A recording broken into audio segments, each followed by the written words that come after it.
In this video, we are going to learn about the integration. Now, what is the process of integration? It sounds weird, and we can see that these diagrams over here, it can see it is much harder, but actually it is much easier than you think. The process of integration can be used in our day-to-day life. The first application which is used in mathematics for integration is to find the area. Suppose here is first parabola in this figure 1.1. Here is first parabola like this, that is the quadratic equation somewhat like this. Now if I take this point over here, then its intersection point will be B over here and this origin point A. If we go from point A to point B and the region covered by this area, then find that area. If we take a formula for it, then we can easily calculate.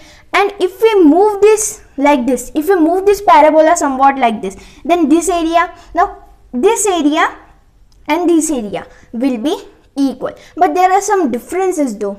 That differences can be used in the process of integration. We have to find these two areas. Then how can we find the area? There are next one more applications that is there in the process of integration, that is used in electricity also, for physics also. In physics also, this main concept, that is the integration, is used for calculating the area. That is, what is the area of this molecule by this atom over here, what is the area of these molecules which is there, the quantum mechanics. This all can be used in integration also, that is quantum mechanics, other molecules, atoms. These are the some more information about the integration also. That three I had told you in physics. This contains of a process of integration. This is how the process of integration works. These are the applications of integration. Now, how can we find this area? We can find this area by the process of integration. In integration, we have to use some signs that is there. Now, these are the first basic sign that is there, that is delta y or delta x. It can be written dx or dy like this. Dx and dy, we had learned it in the process of differentiation, that is the differentiation process, that is dx dy.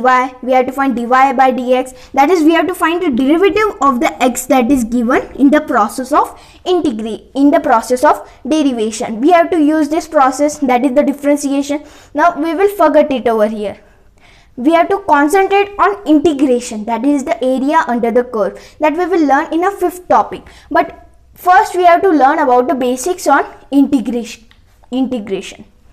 Dy, dx, dx and delta x, these are the basic symbols. Now the basic symbols that is used in integration are as follows. These are the basic symbols. Basic symbols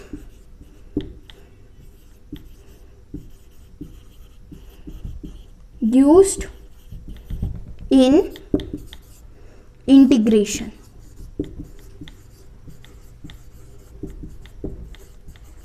Now in this box we will write the basic symbols that is used in the process of integration. Now in the basics of integration, there is a sign for the integral. Now by the name of the integration, this word, that is integrate, gr, this much word can be defined as the symbol of integration. The symbol of integration, the symbol of integration is somewhat like this.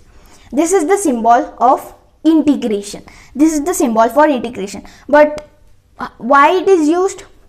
I had told you that the region from A to B has to be shaded between this parabola over here. We have to go from A point to B point over here. Same as we over here, A point to B point. From this origin point, we can move this direction. From this point, we can move this direction, or this point to move this direction. Integral sign takes that work. As we know, there is a road. Let's say here is CTA and here is CTB and here is CTB. Now A to B, the car is going from A to B. The car is going from A to B. By taking this road, that road can act as the integral symbol like this. We have to go from A to B. So how can we write this function? How can we write this function as A to B? We have to go from A point to B point. So we can write it as integral A from A point to B point. We can write it like this. Integral sign can act somewhat like a road, as we can see from A point to B point. That is the sign of integral. Now we will go to next sign that is used in integration. This is known as integral. Now there is a function that is mainly used in the process of integration. That function is the modulus function. Now what is the modulus function? We know mod, that is absolute value. What is the absolute value of -1? It is 1. What is the absolute value of negative x squared? It is x squared, positive x squared. What is meant by modulus function? Modulus function acts like these two bars at the either side of the given function. That is the modulus function of the following.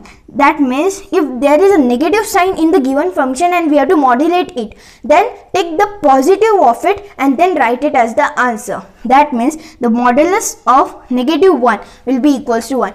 Modulus of negative f of x will be equals to f of x. So what can be defined as the modulus function?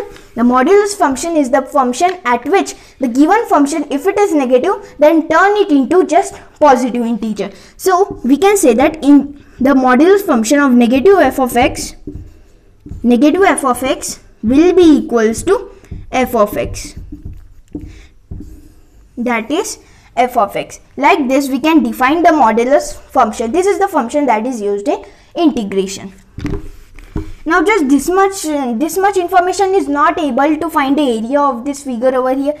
Just this much information is not enough that we have to go from point A to B. There must be some function, right? Like f of x over here, f of x equals to x squared. Now what is f of x? F of x can be defined as the y-axis. The area of the region bounded by the y-axis, that is this much point. That is this point that is defined of f of x is equal to x squared. That means this much length will be there. It will be the x squared of it. So because of that it is quadratic. So it can be taken as the function of x squared. Now here are some signs like this, dx and dy. So we got a function like this, integral a to b. Now integrate with the function that is given. That is f of x. That is f of x.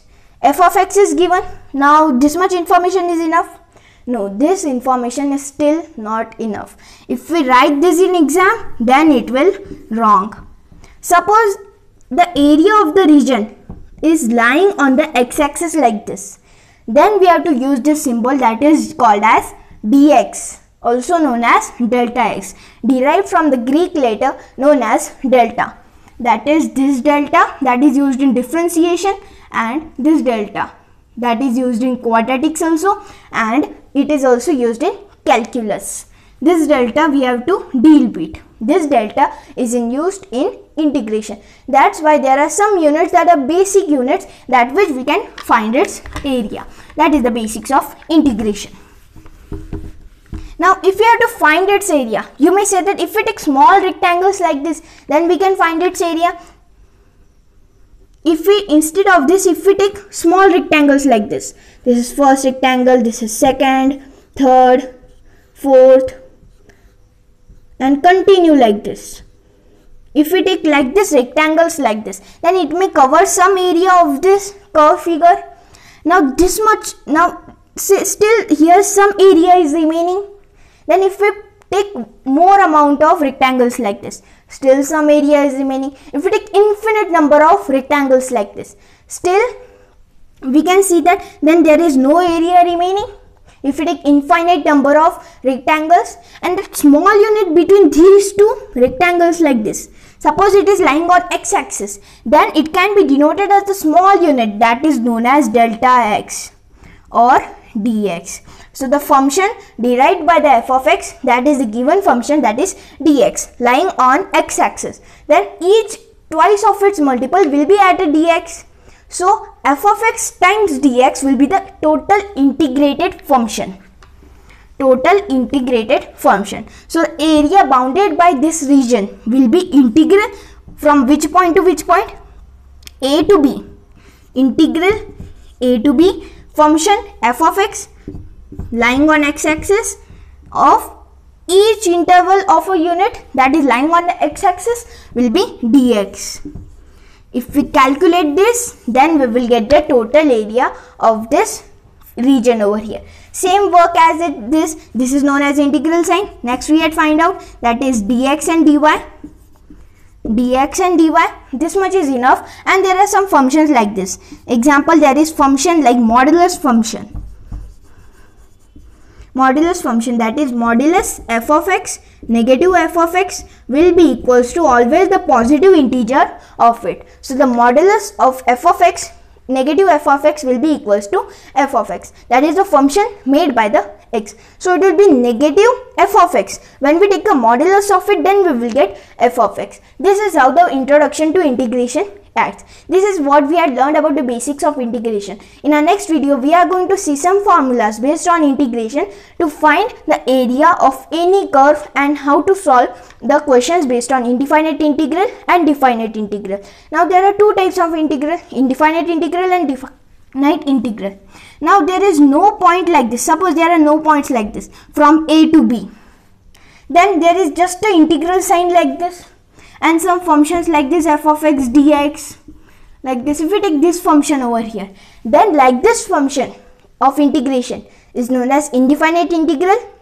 And if we got a path like this, suppose if you have to go to A to B, when A and B are given, at that time that type of integral is known as definite integral. Indefinite integral is also known as the antiderivatives.